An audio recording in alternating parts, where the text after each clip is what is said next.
আমি অসহায় বাবা, আমি কাম কাজ করা পারি না, আমি অসুস্থ। তা আপনাদের কাছে, সবার কাছে আমার বিশেষ অনুরোধ, আপনারা যদি একটু হেল্প করেন।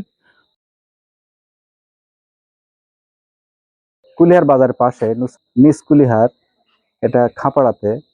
তো আমার এক প্রবাসী ভাই, যিনি দীর্ঘ 10 বছর এই অবস্থায় আছেন।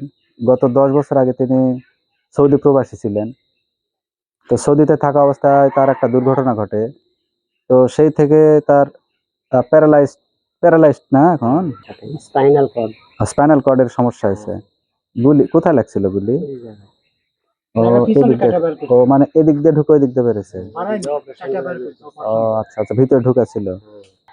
মহাজনের মামাতো ভাইয়ের মামার কাছে ছিল, ওই মামাতো ভাই করেছিল আর কি করতে করতে। ও ভুল বোঝা, বুঝতে পারছি। বুঝতে পারছি, কিন্তু আমি মনে করছি যে খেলনা পিস্তল।